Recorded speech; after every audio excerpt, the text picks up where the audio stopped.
Is it art or is it fashion? In this project, we are going to talk about color blocking.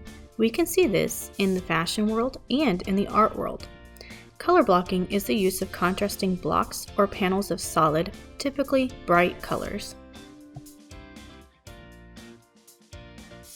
You will need a 12-inch by 10-inch white construction paper, scrap cardstock paper, scissors, pencil, and choose either markers, colored pencils, or crayons.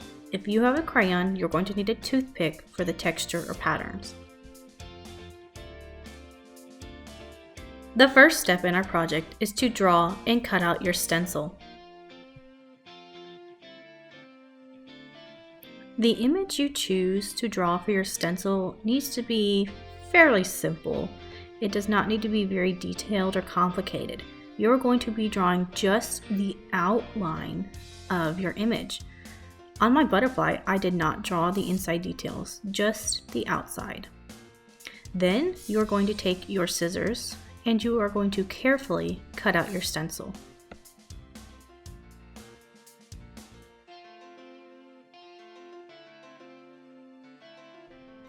The second step is to trace your stencil on your paper. I am simply tracing my butterfly all over my paper multiple times. There are no directions for this. Turn your butterflies upside down, make them go off the paper, but definitely make sure that they are overlapping each other. That means one butterfly is on top of another. Maybe not all of the way, just in little places. The more overlapping you have, the more of a color blocking look your final project will have. The third step is to outline each image with color. For this example, I am using crayons. I did this because I really like the look of adding the texture and the patterns at the very end of this. And the only way to do that is with the crayon option. But remember, you also have the option to use markers or colored pencils, and I'll show you those later. In this step, you are just taking your colors and you are outlining around your stencil that you just traced on there. Each butterfly is a different color. I do repeat a few of them, but trying not to let them sit next to each other.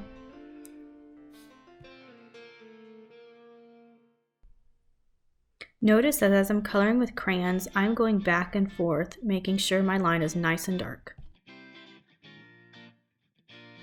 Step 4 is to color in each section. Because we are talking about color blocking with this project, we are going to make sure that each section is just a solid, bright, gold color. When using crayons, it is really important that you are pushing down really hard and making sure it is very thick on your paper. You need it to be thick in order to add the texture and patterns later. Notice that every time a butterfly overlaps another, it is not the same color. It changes colors and each section is different. I try not to let each color touch and spread them apart. Now is when you can see how many butterflies you truly do have on your paper. If you don't like how open this is, go back and add more in there. Trace your stencil again and add more. The more you have, the better it'll look. I wasn't able to do this in mine because I did not have enough butterflies traced, but you could, instead of coloring the inside of the butterflies, color some of the outside as well. It'll make it more look abstract. The last step, only when using crayons, is to add texture or patterns with a toothpick. In this step, you're just simply taking a toothpick and scratching off the crayon to make whatever pattern or texture you want, and however many you want.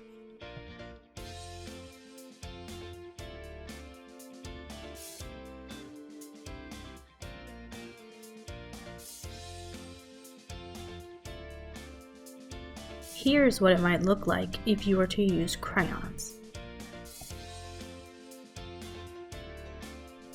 Here's an example of what to do if you chose colored pencils. Just like in the crayon example, you would use the colored pencils to outline all of your silhouettes.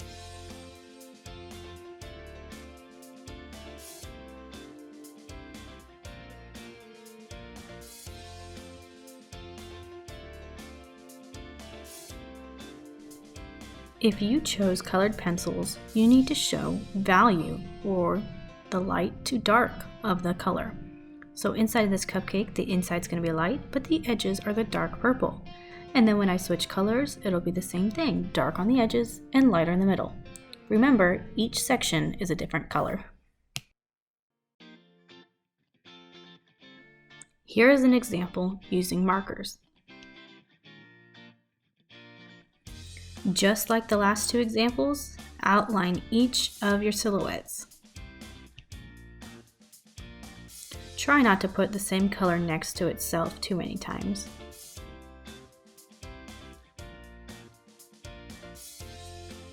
If you chose the marker option, you would simply color in each section a different color using your markers. Remember, anytime you are coloring, a professional artist, which you are, will be coloring in the same direction the whole time.